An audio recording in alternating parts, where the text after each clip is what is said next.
আল্লামা সাইদি রহমতুল্লাহ আলাই, উনার ছেলে যখন মারা গেল, রফিক বুলবুল সাইদি, সেদিন জানাজার নামাজে আমি উপস্থিত ছিলাম। ঠিক আল্লামা সাইদির সামনে দাঁড়ানো ছিলাম। ছোট্ট একটা প্যান্ডেল এরকম বানাইছি, হাজার হাজার মানুষ সামনে। হুজুর মাইক হাতে নিয়ে বক্তৃতা দেয়, ঠিক 1-1.5 হাত 2 হাত দূরে আমি দাঁড়ানো ছিলাম। হুজুরের মুখ থেকে সেদিনে কানে শুনেছি, তিনি বলেছিলেন, আল্লাহর ইজ্জতের কসম, আল্লাহর জাতের কসম, 71-এর কোন অপরাধের ধুলা বালি কাদা আমি সাইদির গায়ে লাগে নাই, লাগে নাই, লাগে। উনি বলছে যে ওই যে ধুলাবালি কাদা ছিল 71-এ, কিছু রাজাকারী এই সে ছিল, আমার গায়ে কোনো কাদা লাগে নাই। এর মানে আমি এটির সাথে জড়িত ছিলামই না। ছেলের লাশ সামনে রেখে করেছে। আসলে প্রিয় ভাইয়েরা, আল্লামা সাইদি রাহিমাহুল্লাহ তিনি রাজাকার নন, যুদ্ধ পরাজিত নাই। ওনার বিরুদ্ধে দর্শনের মামলা দিল, এগুলো মিথ্যা। খুনের মামলা দিল, এগুলো মিথ্যা। এগুলো যে মিথ্যা বানোয়াট, এটা শেখ হাসিনা নিজেও জানে, বিচারকও জানে। এই জন্য স্কাইপি কেলেঙ্কারি, 2 বিচারকের কথোপকথন, এগুলো প্রকাশ পেয়েছিল। এটা যে মিথ্যা, এরা বিচারকরা জানে। যে বিচারক ওনার মামলার রায় শুনিয়েছিল, ওই বিচারকও সেদিন বলেছিল আমার সামনে কোরআন হাতে নিয়ে যে আল্লামা সাইদি দাঁড়িয়ে আছে, আমি তার মামলার রায় দিচ্ছি না, আমি দিচ্ছি দেলু রাজাকার, দেলু শিকদার। তারা জানে দেলু শিকদার আর আল্লামা সাইদি এক ব্যক্তি না। এখন প্রশ্ন হলো, কেন আল্লামা সাইদিকে জেলে রাখা হলো? তিনি রাজাকার যদি না হন, তিনি যদি যুদ্ধপরাধী না হন? উত্তরটা কোরআনে আছে। কোথায় আছে? সূরা বুরুজে আল্লাহ উত্তর দিয়েছেন। নবীজি মুহাম্মদ সাল্লাল্লাহু আলাইহি ওয়াসাল্লামকে 100 উট দেবে ঘোষণা দিয়ে কল্লা কাটতে চেয়েছিল। আপনাদের কাছে আমার প্রশ্ন, রাসূল কি আসলে অপরাধী ছিলেন? তো কোন কারণে কল্লা কাটতে চাইছে? তার উত্তর কোরআনে আছে না নাই? হযরত জাকারিয়া আলাইহিস সালামকে কি করাত দিয়ে 2 টুকরা করা হয় নাই? উনি কি অপরাধী ছিলেন? তাহলে কোন কারণে? ওই কারণটার উত্তর কোরআনে নাই। সবগুলো উত্তর আল্লাহ কোরআনে একসাথে দিয়েছেন। সেটা হচ্ছে ওয়ামা নাকামু মিনহুম ইল্লা আন ইউমিনু বিল্লাহিল আজিজিল হামিদ। প্রিয় ভাইয়েরা, মসজিদে গিয়ে রাসূলকে মানা সহজ, আমরা সুন্নাহ মানি না তা নয়, মানি। ততক্ষণ মানব যতক্ষণ রিস্ক নাই। কিন্তু কোরআন দিয়ে দেশ চালানোর কথা বলা সহজ নয়। আল্লামা সাইদি যদি নামাজ রোজার ওয়াজ করতেন, পীর হইয়া মুরিদ বানাইতেন, জিকিরের তালিম দিতেন, আল্লাহর জমিনে আল্লাহর আইনের কথা না বলতেন, আল্লামা সাইদিকেও রাজাকার বানানো হতো না।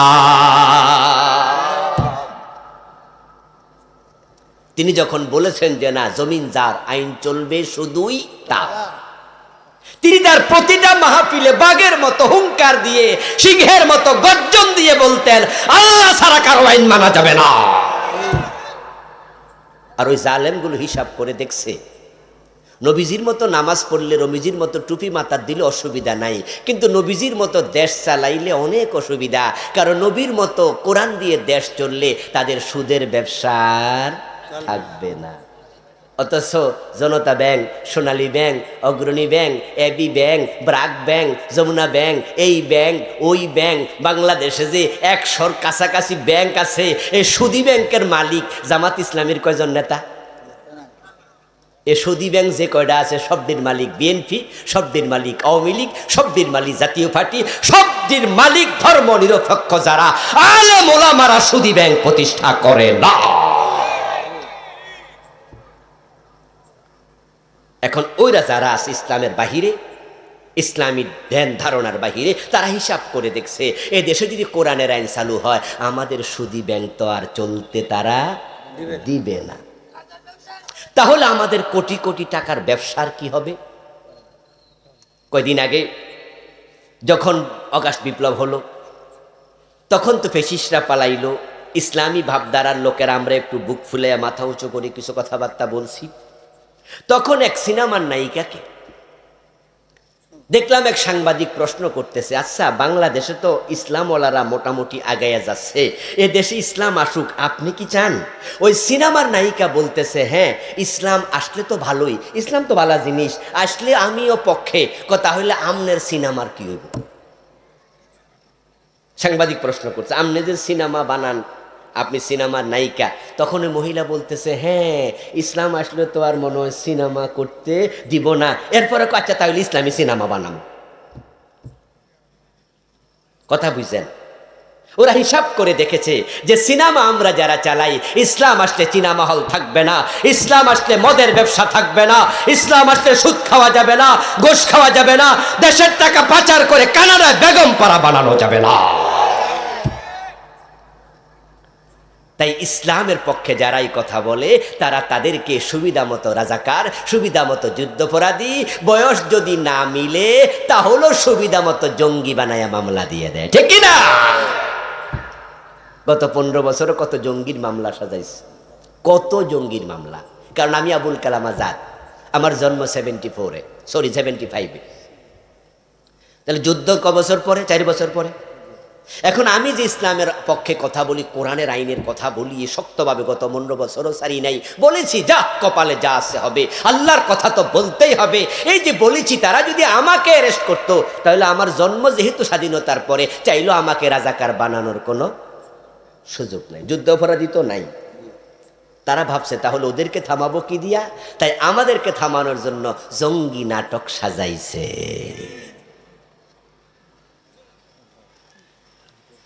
তাই বাংলাদেশের বিভিন্ন জায়গায় দেখছেন যে শুধু বোমা ফোড়ে, ঘটনা কি রে? সব জায়গায় জঙ্গি, অমুক জায়গায় জঙ্গি, তমুক জায়গায় জঙ্গি। কই গত 8-9 মাসে এক জায়গায় তো জঙ্গি পাওয়া গেল না, সবটা তাদের সাজানো নাটকের অংশ ছিল।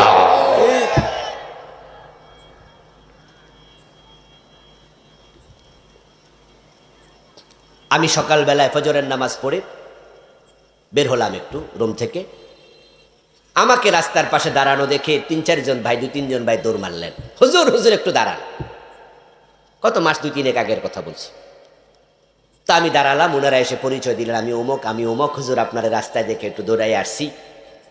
এরকম দাড়িওয়ালা একজন পাঞ্জাবি গায়ে টুপি মাথায় বলতেছে, হুজুর আমি পুলিশের একজন SI দারোগা, আমি চাকরি করি টেরোরিজম, কাউন্টার টেরোরিজম ওদের এখানে ওই জোনে। আমি ওনার দিকে তাকাই অবাক হলাম যে এত সুন্দর লম্বা দাড়ি, মাথায় টুপি, গায়ে পাঞ্জাবি, উনি কাউন্টার টেরোরিজম ওই জোনে চাকরি করে। আমি বললাম কত বছর ধরে? বলল 5-6 বছর। তখন আমি বললাম ভাই আপনারা যেহেতু পাইছি তাহলে চলেন একটু হাঁটাহাঁটি করি আর আপনার থেকে কিছু এলেম কালাম শিখি। কি এলেম? আপনার থেকে আমি তো তাব্বাতিয়াদা সূরা শিখবো না, ওজুর মাসলা রোজার মাসলা না, যে এলেম আপনার কাছে আছে এটা আমার কাছে নাই, সেটা হচ্ছে কাউন্টার টেরোরিজমের কামটা কি, ওই এলেমটা একটু আমারে দেন। কারণ গত এই 15 বছরে এই কাউন্টার টেরোরিজমের কথা কত শতবার শুনেছি, তার কোনো হিসাব নাই। আল্লাহর বান্দা জবাব দেয়, হুজুর কাউন্টার টেরোরিজমের কাজ ছিল ভালো মানুষকে জঙ্গি বানানো। কি বললেন? বলে হ্যাঁ হুজুর আমরা এটাই করছি। বলল আমি 5 বছর সেখানে কাজ করতেছি, কত নিরপরাধ মানুষকে ধরে এনে যে জঙ্গি বানাইছে আমার চোখের সামনে। কিছু বলার নাই, করার নাই, চাকরি থাকবে না, তাই চাকরি তো করতে হবে। নিজের চোখ সাক্ষী, নিজের কান সাক্ষী, নিরপরাধকে জঙ্গি বানাইছে। যে আপনারা মাঝে মাঝে শুনতেন অমুক বাড়িতে জঙ্গি ধরা পড়ছে, মাইক নিয়া বলতেছে এই তোমরা বেরিয়ে আসো, বেরিয়ে আসো। সেখানে সেনাবাহিনী, র্যাব, বিজিবি, পুলিশ বাড়ি ঘুরে রাখছে। আমরা বলতাম হ্যাঁ, আসলে সবটাই ছিল নাটক। মানে হলো হুজুর বিভিন্ন জায়গায় বিভিন্ন অপরাধে বিভিন্ন জনকে ধরতো, নিরপরাধ লোককেও ধরতো, কিন্তু যখন জঙ্গি নাটকটা সাজাইতো তখন আমরা ওই জেল থেকে 4-5টা যুবক পোলাপানকে আগে হ্যান্ডকাপ পরাইয়া চোখ বেঁধে গাড়িতে তুলে ওই বাড়িতে আইনা রাখতাম। ওই বাড়িটা ভাড়া নিতাম, ভাড়া নিয়া ওই বাড়িতে রেখে তারপর ঘরের বাহির দিয়ে তালা লাগাইয়া আমরা চলে যেতাম। পরের দিন আবার সাংবাদিকদের খবর দিতাম যে অমুক বাড়িতে জঙ্গি ধরা পড়ছে, আর আমরা বিজিবি, র্যাব সব হাজির হতাম। তারপর বলতাম বের হবে কেমনে, তালা তো আমরাই দিছি। এই কথা বলার পর আমি তাকে জিজ্ঞাসা করলাম, আচ্ছা এই নাটক আপনারা সাজাতে লাভটা কি, কারণটা কি? ওইটা সরকারের নির্দেশনা ছিল, আন্তর্জাতিক বিশ্বকে সরকার যেন জানাতে পারে বাংলাদেশে জঙ্গির উত্থান হচ্ছে, জঙ্গি আছে, এ জঙ্গিবাদ দমন করতে হলে এই সরকারকে ক্ষমতায় রাখতে হবে। আমার বন্ধু, আমি তখন ওই এসআইকে দারোগারে বললাম, গজব তো শুধু শুধু আসে নাই, কারণ যখন মাজলুম বদদোয়া দেয়, রাসূল বলছেন মাজলুমের বদদোয়া এবং আল্লাহর মাঝখানে কোনো পর্দা থাকে না। এই নিরপরাধ মানুষগুলাকে ধরছে আল্লামা সাইদিরে 13টা বছর জেলখানায় পচাইছে, শেষ পর্যন্ত উনাকে হাসপাতালে নিয়ে সুস্থ মানুষটাকে বিষ প্রয়োগ করে হত্যা করেছে। এখন রাসূলুল্লাহ সাল্লাল্লাহু আলাইহি ওয়াসাল্লামের সুন্নাহ শুধু মসজিদে নয়, যখন একজন মুসলমান মসজিদে থাকবে তখন সুন্নাহ মেনে মসজিদে নামাজ পড়বে, ইমামতি করবে, মসজিদ থেকে সুন্নাহ মেনে বের হবে, সুন্নাহ মেনে ঢুকবে। ওই মুসলমান যখন ব্যবসা করবে, রাসূলের সুন্নাহ ব্যবসার মাঝে আছে না নাই? রাসূল কি ব্যবসা করেন নাই? যখন বিয়ে করতে যাবেন, বিয়ে জীবনে রাসূলের সুন্নাহ আছে কিনা? যখন খাবেন, খাওয়াতে সুন্নাহ নাই? যখন ঘুমাবেন, ঘুমানোর সময় সুন্নাহ নাই? ইভেন যখন টয়লেটে ঢুকবেন, কখন কাপড় তোলা দিতে হবে সেটাও হাদিসে আছে না নাই? এবার দেশ চালানো বিশাল ব্যাপার, সেখানে রাসূলের সুন্নাহ মেনে চলা দরকার আছে না নাই? 54 বছর যারা দেশ চালাইলো, সে রাষ্ট্রীয় জীবনে রাসূলের সুন্নাহ তারা মানে নাই। তাই সব জায়গায় সুন্নাহ না মানলে প্রকৃত উম্মত হওয়ার কোনো সুযোগ নেই। বরং যেই মানুষগুলো রাসূলুল্লাহ রাষ্ট্রীয় জীবনে সুন্নাহ মানে না, তারা ঈমান নিয়ে মরতে পারবে না। কারণ রাসূলের সুন্নাহ রাষ্ট্র চালানোটা ফরজ, রাসূলের সুন্নাহ টুপি মাথার দেয়া এটা সুন্নাহ মুস্তাহাব্বা, সুন্নাহ জায়েদা, অতিরিক্ত সুন্নাহ। এই যে আমি টুপিটা খুললাম, এখন কি আমার কোনো গুণ হয়ে গেছে? টুপি মাথায় দেয়া সুন্নাহ জায়েদা, সুন্নাহ মুস্তাহাব্বা, দিলে সওয়াব আছে, না দিলে গুনাহ নাই। কিন্তু রাসূল আল্লাহর আইনে রাষ্ট্র চালানো এটা এরকম সুন্নাহ না সুন্নাতে ওয়াজিবা? এটা হচ্ছে আবশ্যিক সুন্নাহ। ইনিল হুকমু ইল্লা লিল্লাহ, এটা আল্লাহর অর্ডার, আল্লাহ ছাড়া কারো আইন চলবে না। আল্লাহর অর্ডার, আলা লাহুল খালকু ওয়াল আমরু, সাবধান, সৃষ্টি যার, আইন চলবে শুধুই তার, আল্লাহ ছাড়া কারো আইন চলবে না। এজন্যই তো আলহামদুলিল্লাহ আমরা একদল মানুষ 54 বছর কেন, সে 41 সন থেকে মাওলানা মওদুদী রহমতুল্লাহ আলাই যখন জামাত ইসলামী গঠন করলেন, তখন থেকে আজকের এই মুহূর্ত পর্যন্ত আমরা একটা দাওয়াত পুরা জাতিকে দিচ্ছি। সে দাওয়াতটা হলো মসজিদ চলবে সে আল্লাহর আইনে, দেশ চলবে সে আল্লাহর আইনে। নবীজি মুহাম্মদ সাল্লাল্লাহু আলাইহি সাল্লামের জীবনের দিকে তাকান, উনি মসজিদেরও ইমাম ছিলেন, নেতা ছিলেন, আবার রাষ্ট্রেরও ইমাম, রাষ্ট্রেরও নেতা ছিলেন।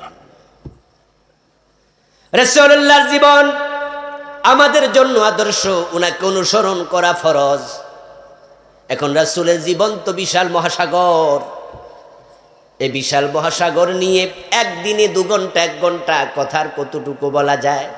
তাই আমি আজকে অন্যদিকে যাব না, নবীজির জীবনের লক্ষ্য কি সে নিয়ে কিছু কথা বলে আলোচনা শেষ করব। রাসূলের জীবনের লক্ষ্যের সাথে উম্মত তার জীবনের লক্ষ্য মিলাতেই হবে। রাসূল হচ্ছেন আমাদের ট্রেন গাড়ির ইঞ্জিনের মতো, আর আমরা উম্মত যারা, আমরা হচ্ছে ট্রেন গাড়ির পিছনে কি থাকে? বগি থাকে, ডাব্বা থাকে, আমরা হচ্ছি বগি। আচ্ছা এবার বলুন তো, ইঞ্জিনের সাথে বগির অ্যাটাচ যদি না থাকে তাহলে কি ইঞ্জিন বগিরে টানে? আপনাদের এলাকায় রেল লাইন আছে না? নাই না, সাতক্ষীরায় নাই না? কেন রেল লাইন দেয় নাই কেন? দরকার। যশোর খুলনা আছে, আপনারা দাবি তুলবেন, কারণ রেল লাইন চালু হলে তখন যাতায়াত সহজ হয় এবং আপনাদের সাতক্ষীরার আম সারা বাংলাদেশে যায়। যদি সাতক্ষীরা থেকে রেলের ভিতরে যে রেলগুলো মালবাহী রেল আছে ওগুলোতে আম যদি সাপ্লাই দেয় কম খরচ হবে, ঠিক না? এজন্য সাতক্ষীরার সাথে রেল যাতায়াত হওয়া উচিত। সামনে যে রেল মন্ত্রী হবে, আমি অগ্রিম দাবি জানাইয়া গেলাম সাতক্ষীরাবাসীর পক্ষ থেকে, সাতক্ষীরার সাথে দেশের রেল যোগাযোগ সংযোগ দিতে এটা দেয়া উচিত। প্রিয় ভাইরা, আসুন, রেল যদি নাও থাকে, কিন্তু রেলগাড়ি দেখছেন তো ইঞ্জিন কি পিছনে না সামনে? সামনে। যেই বগিটা রেলগাড়ির ইঞ্জিনের সাথে অ্যাটাচ হয়ে গেল, এবার ইঞ্জিন যায় যেখানে, সে টেনে টেনে তার বগিটা নিয়ে যাবে সেখানে।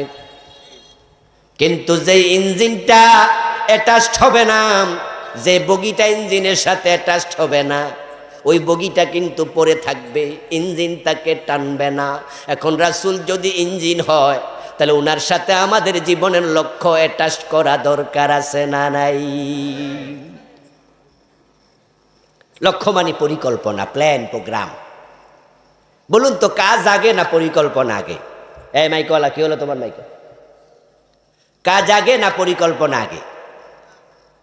কথা বলে না, বুঝে না লোকেরা। বলুন না, কাজ আগে না পরিকল্পনা আগে? এই যে 4 তলা 5 তলা বিল্ডিং দেখেন, ওরা কি হুট করে কাজ শুরু করছে না আগে প্ল্যান করছে? ইয়েস, আগে প্ল্যান। যেই কাজ যত গুরুত্বপূর্ণ, তার প্ল্যানে সময় দেয়া লাগে ততই বেশি গুরুত্বের সাথে, নচেত কাজ সাকসেস হয় না। এই জন্য প্ল্যান আগে হবে। নবীজি মুহাম্মদ দুনিয়ায় কেন আসছে এটাই জানলেন না, তাহলে আপনি উম্মত হবেন কেমন? এই জন্য প্ল্যানটা আগে জানুন, আল্লাহ কোন প্ল্যানে পাঠিয়েছে। বাংলাদেশে 92% মুসলমান, এই দেশে ইসলাম নাই, না থাকার পিছনে কারণ অধিকাংশ মুসলমান রাসূলের জীবনের লক্ষ্য জানেই না, মানা তো দূরের কথা। রাসূল কেন আসছে? ইসলাম প্রচার করতে আসছে। রাসূল কেন আসছে? রাসূলের কাম ছিল নামাজ, রোজা, হজ, যাকাত শিখাবে, জিকির আজকার শিখাবে, তাসবিহ তালিম শিখাবে, এ হালাল হারাম শিখাবে। এগুলো শিখানোর জন্য রাসূল এসেছেন। এগুলো আমাদের বোধ, আমরা মনে করি। কিন্তু কোরআন মাজিদে 3টি সূরা 3টি আয়াতে আল্লাহ মাত্র একটা লক্ষ্য বলেছে, লিউযহিরাহু আলাদ্দীনি কুল্লিহি। আমি নবী পাঠিয়েছি আমার জমিনে ইসলামের বিজয় করার জন্য। 3 সূরা 3 আয়াতে এক কথা 3 বার বলেছেন।